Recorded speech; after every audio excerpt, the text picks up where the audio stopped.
Good evening, everyone, and welcome to our meeting. As always, the video of this meeting is streamed on YouTube and will also be available on Facebook and the village's website. I'd like to call the meeting to order and ask Clerk Saladino to call the roll. Trustee Augustine. Here.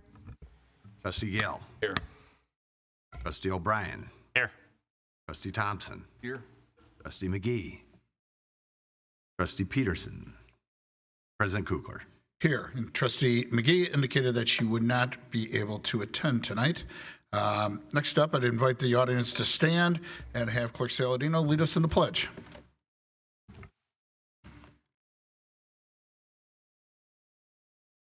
Pledge allegiance to the flag of the United States, to the republic, nation, liberty.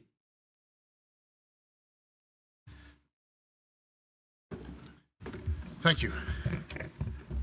Starting with the President's report. First is a proclamation. It's a proclamation declaring May as Motorcycle Awareness Month.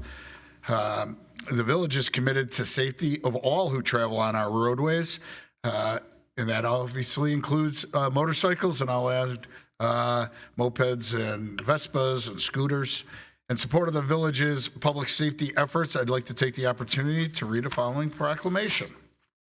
Whereas safety is the highest priority for the highways and streets of our village, and whereas motorcycles are common and an economical means of transportation that reduces fuel consumption and road wear, and it contributes to the relief of traffic and parking congestions, and whereas awareness of motorcycles on the roadways and recognition of the importance of motorcycle safety is critically important, and whereas everyone should join in actively promoting the safe operation of motorcycles, as well as promoting motorcycle safety, education, awareness, and whereas during the month of May, all roadway users should unite in a safe sharing of roadways within the village of LaGrange and throughout the great state of Illinois.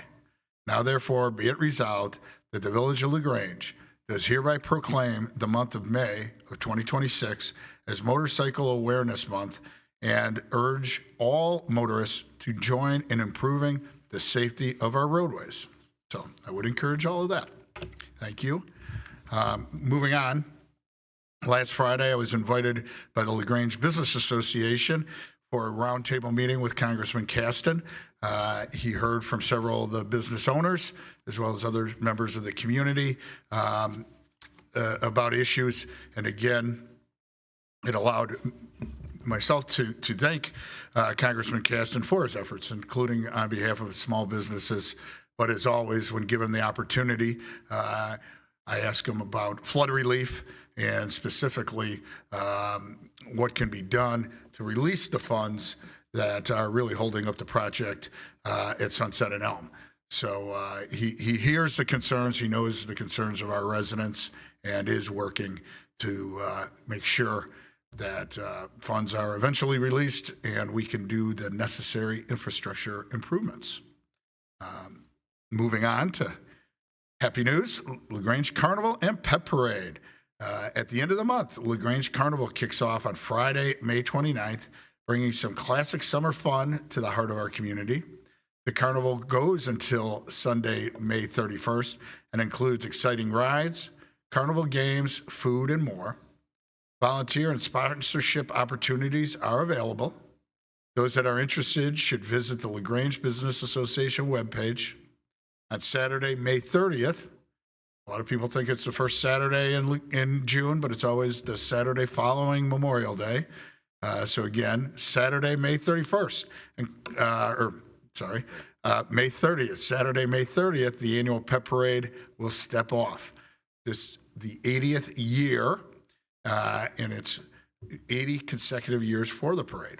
It'll take place starting at 9:30 and goes to approximately 11:30, and will feature Granger, the new Pet Parade mascot. All are invited to come out and join in the festivities that are taking place that whole weekend, and it's always sunny on Pet Parade Day. Speaking of being sunny, we want it sunny on all Thursdays. That's because in 2026, season for the LaGrange Farmers Market is right around the corner, with the first Thursday being May 21st. The market will be held every Thursday through October 29th, and that goes from 7 in the morning to 1 p.m. As a reminder or a tip to the uninitiated, the market is held on Harris Avenue, right outside Village Hall, and the adjacent parking lot between LaGrange Road and 6th Avenue. So please join your friends and neighbors, professional amateur chefs, and others who shop weekly for the best food and products found in the area. There's also a lot of activities for children, so it's a great activity to bring people out and enjoy some sunshine and fresh produce, as well as other snacks and food. Village advisory boards and commissions. The village advisory boards and commissions are supported by residents who volunteer their time to support these vital functions of village government. We do have some vacancies in several of the commissions. We're going to make some changes on some of the commissions. So we'd ask anybody that wants to come out and serve on a existing board or commission to please send your interest to Jack Knight or myself, and our emails are on the village's website. We also are starting soon the LaGrange Housing Task Force. This was something that was brought on at the recommendation or suggestion of the League of Women Voters, as well as included in the LaGrange Comprehensive Plan. We currently have 11 people that have expressed interest in serving on the Housing Task Force, so we do have room for a couple more, and we would invite anybody that's interested in serving on the Housing Task Force to please contact Village Manager Knight with your interest, and we'll make sure to get you signed up and all the information you need on that. Coming up, the next Coffee with the Cops event will take place at Starbucks, located at the corner of LaGrange and Harris. It's scheduled for May 27th from noon to 2. All are invited. We hope you'll stop by, say hello, and always the police are always happy to chat. 2 weeks from today, as everybody knows, we have our village board meetings, the second and fourth Monday. 2 weeks from today will be Memorial Day. So we will not be having a meeting on Memorial Day, and the next meeting will be June 8th. So while observing Memorial Day, we wish you peace and solace, and please remember those who sacrificed for our country. And with that, I would ask Manager Knight to provide a manager's report. Sure. Thank you, President Kukler, and good evening, everyone. The village's spring tree planting program is underway. Public Works crews have completed final preparations at locations where trees will be planted throughout the week. Approximately 60 trees have been purchased through the Suburban Tree Consortium and will be planted throughout the village, enhancing and improving the village's tree canopy. Lastly, as the Illinois Department of Transportation works through a final punch list of items in regards to the Ogden Avenue Bridge deck replacement program, there'll be intermittent lane closures to accommodate the work. Motorists are encouraged to be vigilant and exercise caution when traveling through this and other construction areas. President Kukler, that concludes my report. Thank you. I would ask that Clerk Saladino read the items on the consent agenda, followed by those under the current business. Matters on the consent agenda will be considered by a single motion and vote because they've already been considered fully by the board at a previous meeting or have been determined to be of a routine nature. Any member of the Board of Trustees may request that an item be moved from the consent agenda to current business for separate consideration. Item A, a resolution authoring the payment for special waste disposal to LRS Heartland. Item B, consolidated voucher, May 11th, 2026. Current business. This agenda item includes consideration of matters being presented to the Board of Trustees for action. Item A, an ordinance approving a final plat of consolidation for 112 East Burlington Avenue. And item B, an ordinance amending section 3-7-25 of the Code of Ordinances of the Village of LaGrange regarding responsibility for water service lines. And that's it. Thank you, Clerk Saladino. At this time, I would ask if there's any public comments on matters on tonight's agenda.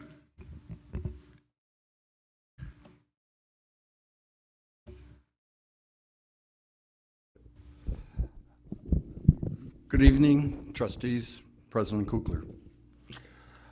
I'm here to comment on Agenda Item 5A, the resolution authorizing payment for special waste disposal.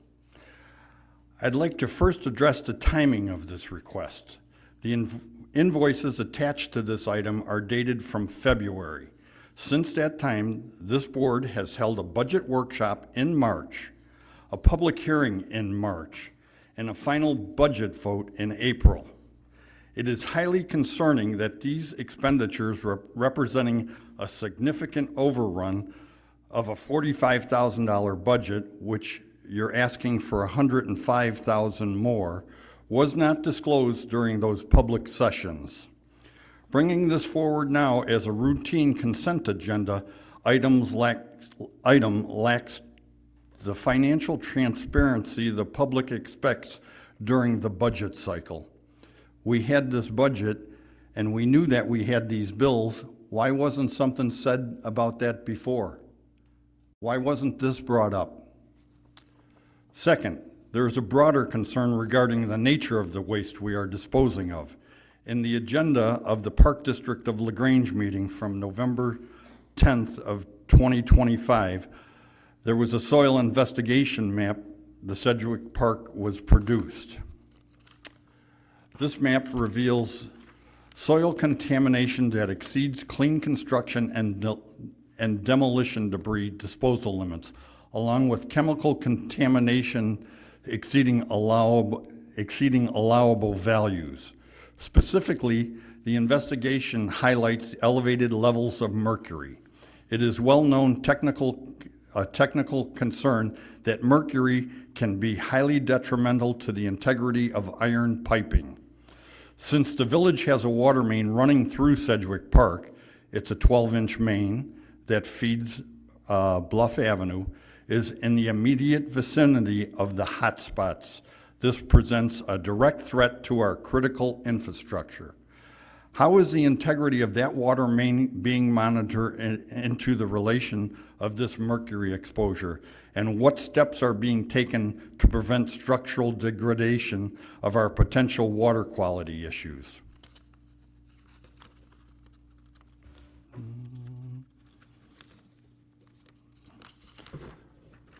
The village currently has an agreement with the Park District to store our vac truck in their garage in exchange for cleaning catch basins in their parks. We know that because that happened at the 10th meeting of November. And President Kukler, you said that we weren't going to clean the catch basins. The next meeting I asked for the minutes to be corrected because that is part of the agreement. Has anyone reviewed this agreement in the light of these new findings? We are cleaning basins in contaminated areas like Sedgwick Park. Who is responsible for these special waste disposal fees? Furthermore, the process of using the vac truck requires wetting the soil to remove it, which guarantees we will have an oversaturated debris, one of the primary reasons cited for high cost in today's agenda item. It was in the board report. We need clarity on who will bear the financial burden of the disposal fees under our intergovernmental agreement. The board report to do this was made by Mr. Knight and Mr. O'Brien. This also raises the critical issue of the public worker safety. If the village is identifying contaminants in our soil that exceed state limits, number one, will the public be notified exactly what contaminants are being found and in the specific areas of our community? Has the village made appropriate disclosures to the staff operating in these conditions? Has the village provided these workers with specialized health and safety training and protective equipment required for handling contaminated or hazardous materials. At the conclusion of my comments, I will be handing the village clerk the document from the Park District showing the concerning conditions at Sedgwick Park. I asked this board to provide a complete explanation and possibly a board report like we do for getting the vac truck into the Park District property. The protection of our infrastructure and safety protocols in place for our village employees. We need to know how our village employees are going to be protected. I contacted Local 150 and discussed this issue in full length and gave them all of my information. And I would hope before you touch those catch basins that you make sure that they're safe for those people operating the equipment in our village to do that. Thank you for your time.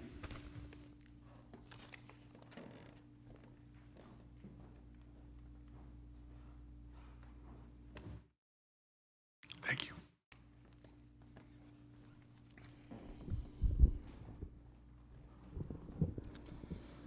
My name is Jonathan Robinson, and I'm still a resident. I'm speaking tonight on Agenda Item 6A to inform the public about a concerning experience I recently had regarding village transparency and code compliance. What I've experienced points to a chronic pattern of reactionary justification by staff rather than a commitment to ensure our processes meet village requirements in the first place. At the April 14th Plan Commission meeting, I raised a concern about a platted consolidation application for the development at 112 East Burlington. The application was filed just 7 days prior to meeting. This appears to violate the zoning code, which requires applications to be submitted further in advance, 10 calendar days. During the meeting, the village attorney went on the record to assure the commission and the public that all requirements of the village code were fully complied with. Seeking clarity, I followed up with the Community Development Department to ask how a late application was compliant. I was informed via email that the village manager had utilized zoning code section 14-101G to issue a waiver for the application timeline. I requested proof of a written record of any decision rendered by the village manager to explain why it would have been considered, quote, unduly burdensome or otherwise unreasonable for the applicant to submit the application 3 days earlier as required by code. I simply asked to see the written proof of this alleged waiver. In response, I was told by staff that the village does not record things like that in writing. I was explicitly told, quote, several of our business processes don't involve formal documentation. There are no written materials to provide, and my formal request for records was denied. But here's where the situation goes from a procedural error to a transparency issue. Once I pointed out that failing to document a manager's decision violates zoning code section 13-101D, which requires a permanent and current record of any decisions rendered by the village manager, the village completely changed its story. Staff suddenly claimed that a consolidation application is actually not a zoning application at all, and therefore does not have to follow zoning code provisions. This makes no logical sense, as the Plan Commission reviewing the application is created and governed by the zoning code itself. Furthermore, the village's own website explicitly lists a re-subdivision lot consolidation application directly under the heading of zoning applications. I bring this to the board's attention because this double talk must stop. When a staff fails to follow the code, they shouldn't invent invisible waivers. And when asked for proof of those waivers, they shouldn't subtly rewrite the definition of a zoning application to cover their tracks. Before you vote on this agenda item, please insist staff fully explains the situation to you about why an application labeled a zoning application on the website and brought before the Plan Commission, which is created and governed by the zoning code, would not have to follow the rules of the applications in the zoning code. It probably does. And the staff taking 2 emails to argue all about how everything they did with the application was meeting the zoning code is pretty telling. Reactionary justification by village staff is not an acceptable practice. It's still on the website under zoning applications. The least you could do to cover your tracks is remove it from there. It kind of boldly states that it's a reactionary definition. Thank you.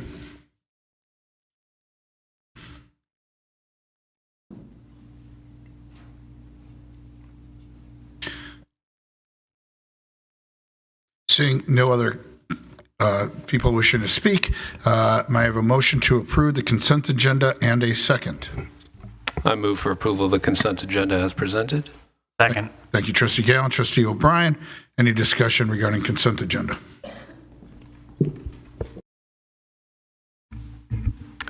President Kukler, as previously stated, I'd recuse myself from voting on any agenda item related to the village prosecutor. Thank you.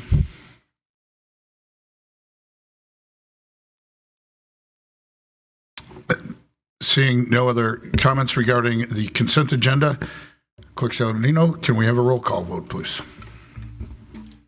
Trustee Thompson. Aye. Trustee Augustine. Aye. Trustee O'Brien. Aye. Trustee Gale. Aye. And that passes unanimously. Next up is current business. First is A, an ordinance approving a final plat of consolidation for 112 East Burlington Avenue, and that's referred to Trustee Thompson. Thank you, President Kukler. 5 South 6 LLC is the owner of the properties at 112 East Burlington Avenue and 5 South 6th Street, and is requesting the approval of a final plat of consolidation to formally combine 3 lots of record into a single lot of record. This consolidation is required by Village Ordinance 0-26-03. On April 14, 2026, the Plan Commission considered the lot consolidation application and voted 5-0 to recommend approval for the proposed consolidation. One member of the public spoke regarding the application. The subject property is zoned R-8 Multiple Family Residential District. The R8 district requires a minimum lot width of 50 feet and a minimum lot size of 15,000 square feet for planned developments. The proposed combined lot is compliant with lot with over 100 feet, a lot size of 37,003 square feet. Staff and the village attorney have prepared the attached ordinance approving the plat of consolidation.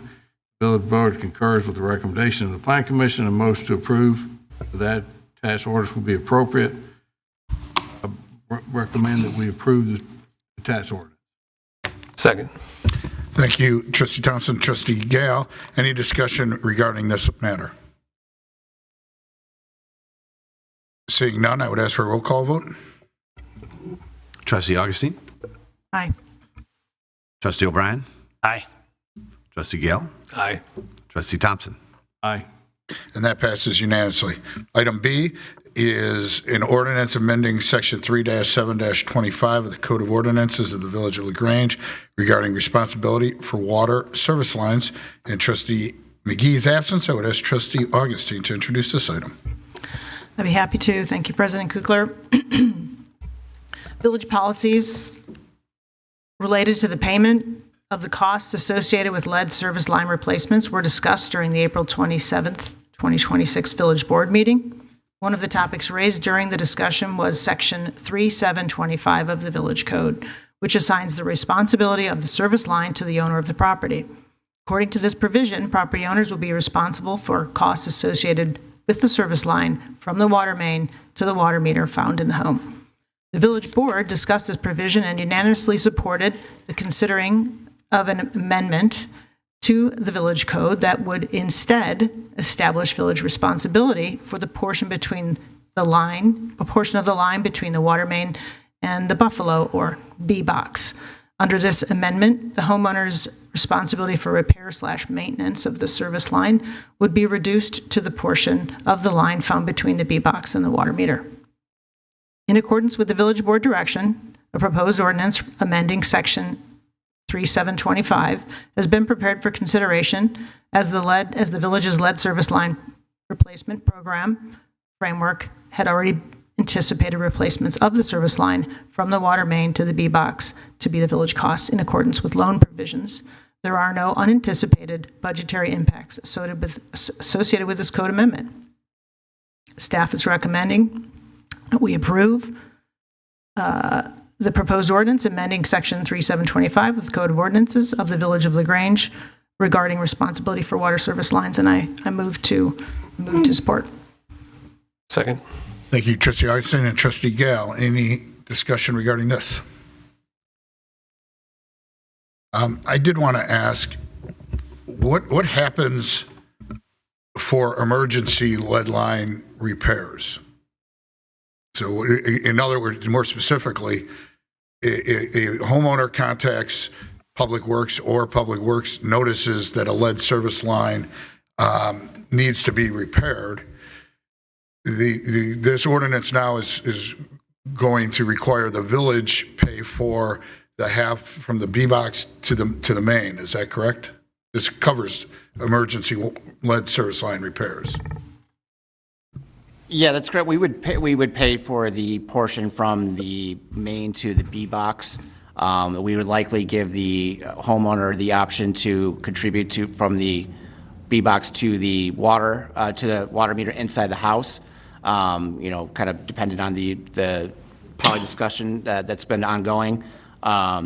And then if they don't decide to contribute, they would have the option to sign a waiver to waiving the thing, and they'd be giving notice of the effects of what lead and the filters.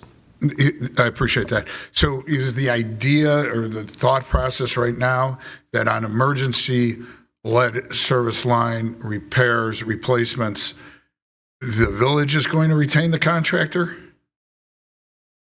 Yeah, I would say that the village would have the contractor for the portion from the main to the B box, and then give the homeowner option to either use our contractor to complete the work and do a cost share, or they would have the option to waive it, or they could have the option to complete the work by themselves within a set amount of time per the IPA. Okay. And so is that what happens for the person or homeowner that's not doing an emergency lead service line repair, but just, I'll call it an elected lead service line repair? Are we still planning to pay from the B box to the main? I would say that would be up to the policy, but I would say that it is elected by the homeowners. I think most communities have it's a part of the permitting process that most communities have the homeowner paying the portion of that for the entire length from the main to the meter in the house. Okay, so on the elected, the homeowner would pay the whole length. They would hire the contractor and be responsible for the whole length, similar to what they currently are. Yes, correct. That's correct. Okay, thank you. Any other questions, comments following that? Seeing none, I would ask for a roll call vote. Trustee O'Brien. Aye. Trustee Thompson. Aye. Trustee Gale. Aye. Trustee Augustine. Aye. And that passes unanimously. Next on the agenda is public comments. Anyone in the audience wishing to comment on matters not on tonight's agenda? Again, I would ask you to limit your comments to 3 minutes. And introduce yourself and where you live. Hi, my name is Dan Murdoch. I live at 420 Grange Road. I moved here about 3 years ago. Love living here. But my next door neighbor at 424 LaGrange Road, the house has been abandoned for about 2 years, like very abandoned. The roof, there are multiple holes in it that you can see into it. Animals run in and out of that house on a regular basis. The front yard is about this tall already, and last year it was not serviced a single time through the whole summer. Grass grew, weeds grew 4 or 5 feet tall, and the bugs were crazy. The property really is a danger. The fence in the back has fallen down, and the last winter they had a pipe break. No one knew about it until my fence fell down when it froze, and then I went out to go look at it, called the city. The city wasn't even able to go into the house because the stairs were dilapidated, flooded everywhere. No one ever mitigated the damage. I think there very well still could be water in the basement. It is very dangerous, the property, and we're just here to tell the city because we don't think the city is fully aware of how bad a condition that house is in. Well, I thank you, Mr. Murdoch, and I don't want to cut you off. Please. No, that's okay. I'm Anne-Marie Eischen. I live on the other side at 428 South LaGrange Road. I have been calling the village reportedly on this property for years. I'm told to call Public Works. I call Public Works, they come and they look at it, and they do not address all the issues. Public Works was there today. I saw them walking around the property, looking at the property. Then they put a notice on the front door. I went and looked at what the notice said. The notice said to cut the grass. There is siding hanging off this house. There are animals. We have rats. I lived in the city of Chicago for 33 years, and I have rats running up and down my driveway in LaGrange. This is 4 doors down from the LaGrange Historical Society. For years, I've been telling the village, I don't understand why it takes either Dan's family or my family to have to call the village to get something done. And so little is asked of this homeowner that the house is deteriorating more and more every year because there is no onus for them to do anything about the property. You guys run this village. How can you have a house that looks like that on the gateway of our community? I mean, I was going to volunteer my home for a charity to view my garden. I can't do that because they would have to walk past a house that has rats running up and down my shared driveway. This is LaGrange. Every time you guys come in and cut the grass because it's gone too long, I have to mitigate my own property for the amount of rats that escape into my property. This is unacceptable. It's been unacceptable for years. I've written to almost everybody on this committee. I've written to the Public Works, and when I do, I'm told, yeah, just call us and we'll do it. It's LaGrange Road. How can you guys miss this?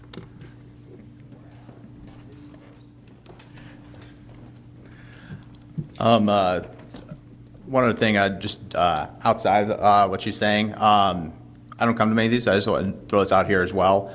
Anytime you guys are looking at possibly adding multi-unit housing to LaGrange, very for that. I've heard a lot of people get angry about some new construction going on. I feel like a lot of people do want it. They don't necessarily always come to these meetings, so just want to throw that out there as well. And I do think, back to the house, I do think one of the issues why the city hasn't done anything on it for a while is their tree coverage in the front. If you're just driving by, you really can't tell how bad condition the house is in. I would really just encourage just pull in the driveway, just do one circle. Like if nothing is done, I would not be shocked if the house fell down 2 winters from now. Thank you. Dan and Anne Marie, thank you for coming out and bringing that to our attention. I don't think the board realized the extent of the problems. I would agree that it's unacceptable. We have administrative adjudication now, and one of the reasons for administrative adjudication is to make sure that these building code violations are enforced and they have some teeth. We can find the homeowners. So I assure you that staff's going to be directed to make sure that everything's done to bring that house into compliance, or it may have to be torn down at this structure at this time. But obviously, what you're saying is unacceptable. So I apologize for that. Good evening. My name is Kim Mosley, 105 Washington. I've been here for 30-something years. I have never saw a rat in my life. So I'm gonna piggyback off of what I'm being serious. I have never saw a rat in my life. I thought it was a squirrel. I'm sorry. My husband had to let me know that it wasn't a squirrel. You look at the tail, you can tell the difference. I don't know the difference because I never saw a rat before.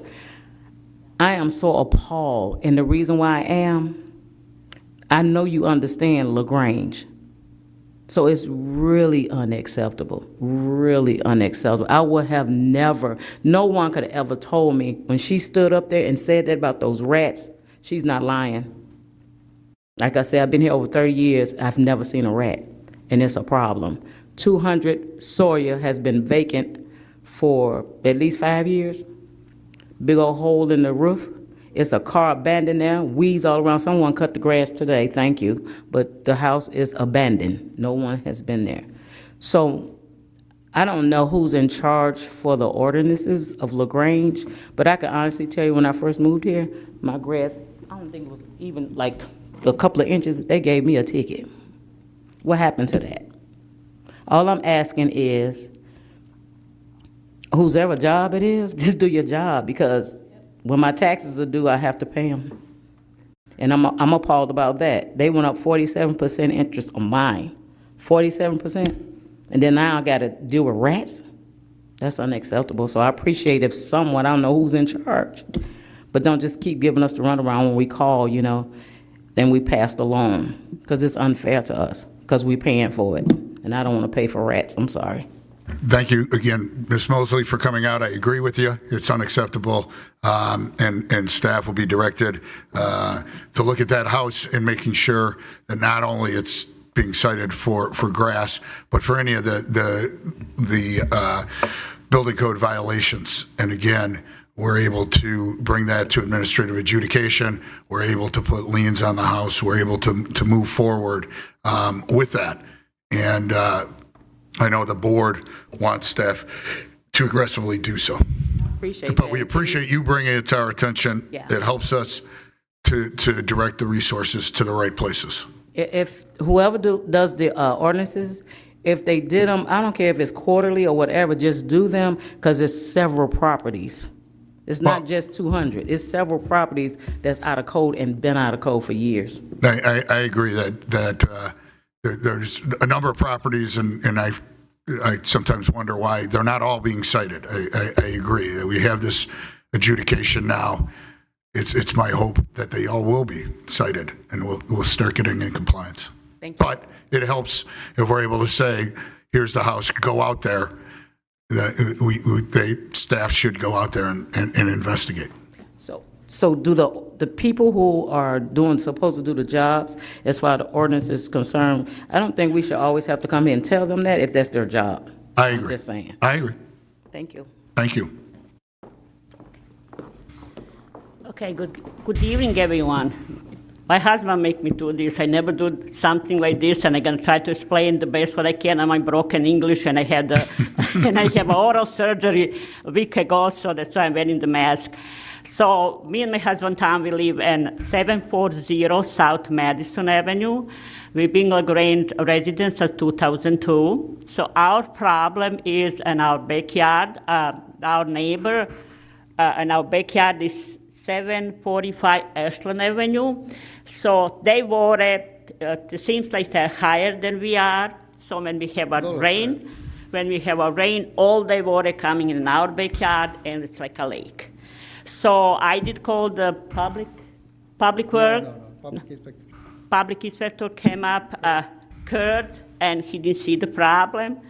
So my husband heard that we can raise here that we're not happy about that somebody can do anything about it. So that's what we are here for. Okay, I definitely don't know the answer. That's an issue that comes up somewhat frequently when either somebody raises the yard and therefore their neighbor floods, or it's been that way for a lot of time. I'm not sure if anybody on staff can address what our procedures are generally or not. So generally speaking, if someone has a drainage complaint, our code enforcement officer, Kurt, is the one that will come out and do the preliminary investigation.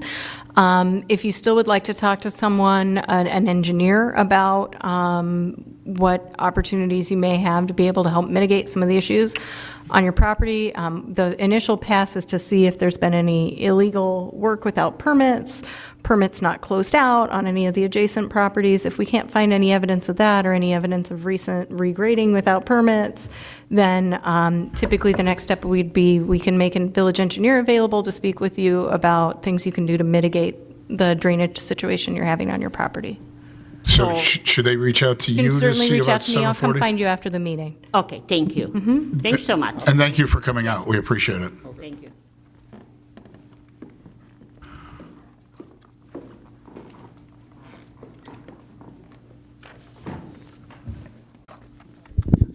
John Pluto once again. I'd like to speak about, I went to the Park District meeting tonight, and a little thing dribbled out from Jenny, the Park District Director there, and she said that they're awaiting some permits from the Metropolitan Sanitary District as far as drainage of Sedgwick Park. And she had said that she came to the village and she wanted to get some of the stormwater put into the 49th Street combination sewer. Now, we all know that the 49th Street combination sewer drains the whole South Basin, even up where this lady lives. It goes all the way to Brainerd Avenue. So what is the sanitary district going to do for the LaGrange Park District when they do the EPA minimum on that park because of the buried contaminants, which I gave this copy to you? What is the village going to do for us? Because the EPA minimum is the park district will take 1 foot of dirt out of the east end of the park and raise it 3 feet.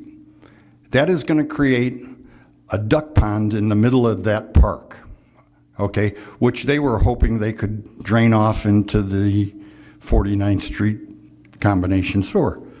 That park lets off 600,000 gallons of water for 1 inch of rain. We're crazy if we're going to let the park district flood our combination sewer and flood everybody from 12th Avenue up to Brainerd Avenue. I don't know what those people are thinking about or what you people are thinking about, but we better come up with a constructive plan for this remediation of Sedgwick Park, because putting it 2 additional feet is not going to solve any problems. And I want you all to think about this. All the water drains off of Sedgwick Park between the concession stands and the 2 Little League fields. There are little children that play in the stones there while their older brothers and sisters are playing baseball. We don't know if there is contaminated water running across that park. We do know that that park has been disturbed a few times with a water line and a sewer line that comes off of 48th Street. So I really wish you people would get on board and do something constructive with this park reconstruction, because it's only going to get worse in time. And I really hope that it doesn't be a bad mistake on the village's part for going to sleep on this. Thank you.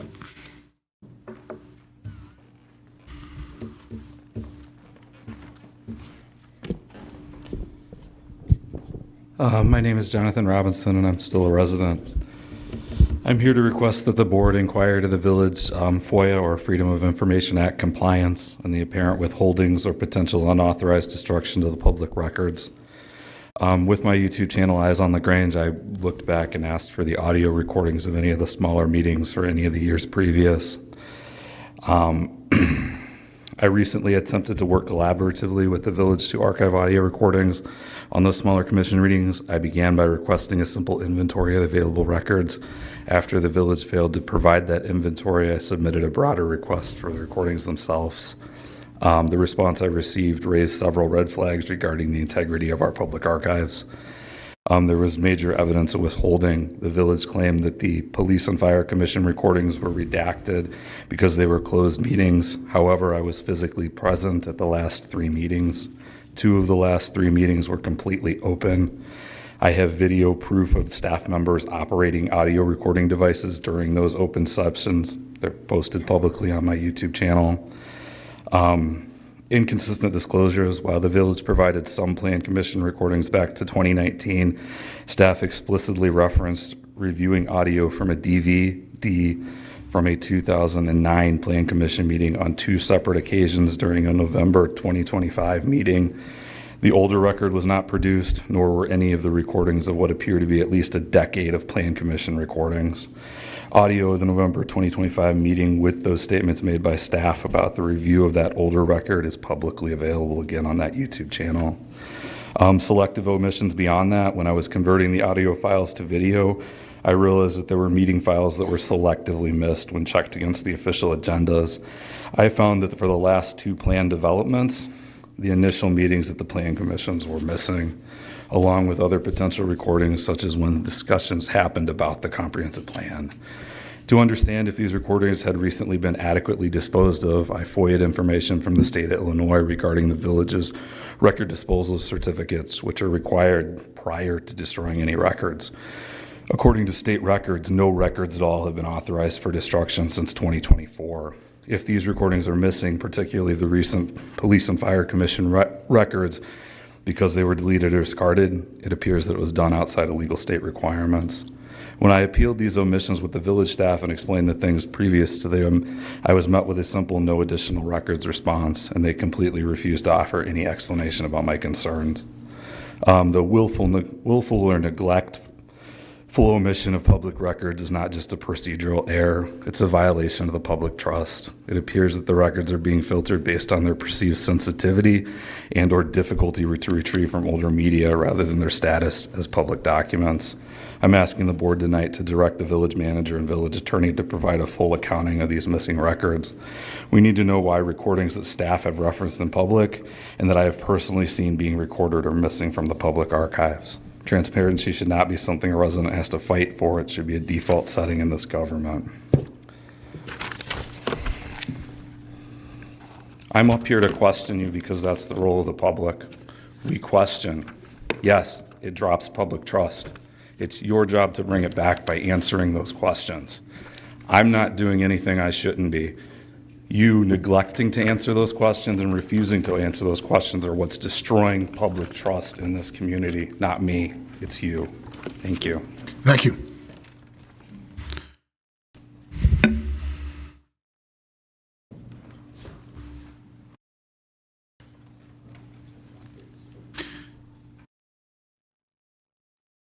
Seeing no other public comments, I would ask if there's any trustee comments.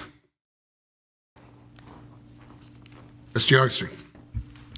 Thank you, President Kukler. I had a couple, but I wanted to start by just responding to several of the residents who got up to speak about the property on the 400 block of Grange Road. I'm on the board of the Historical Society, and I live a block away, so I walk that street quite a bit, and I had no idea it was in this condition. I'll look a little closer. I can't picture the house you're speaking of, but I'm sure it's as you say. I've not noticed it that horrible, but I'm sure that it is, and I'm pretty certain you're going to get that addressed. So I appreciate you and Dan coming by and making mention of it. For whatever reason, it hasn't gone forward yet, but certain that it will. This is the time of year also that grass gets long. There's a couple of properties in the area that could use some enforcement, so I hope we can spend some time with our staff, making those rounds. I can give you some addresses that could certainly use a notice, but for houses that are in that kind of condition, obviously, we really want to get after them.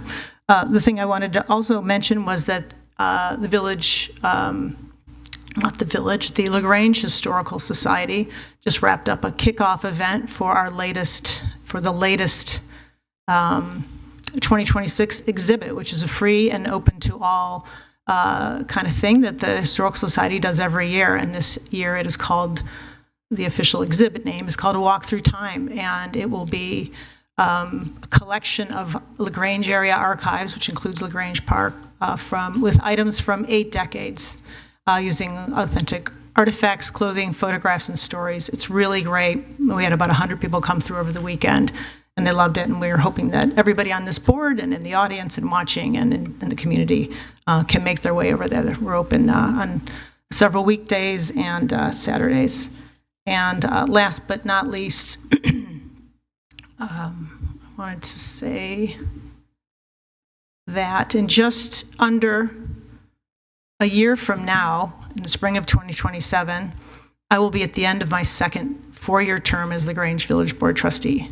Many have asked if I'd run again for a third term, and I've been pretty clear that I was not planning to. And after much consideration, I want to make it official and public that my seat will be open. For some prospective candidates, perhaps that is a motivator, one less incumbent to challenge an open seat. And I hope that stirs some to consider the endeavor.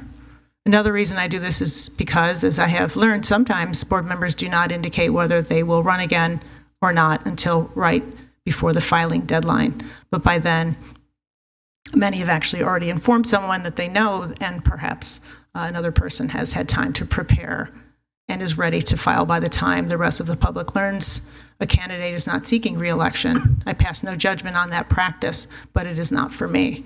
So I have no intentions to run again. That is, unless no one runs, and then I might jump back in because I'd rather serve again than see someone appointed. But I have no doubt there will be many residents out there interested and willing to serve.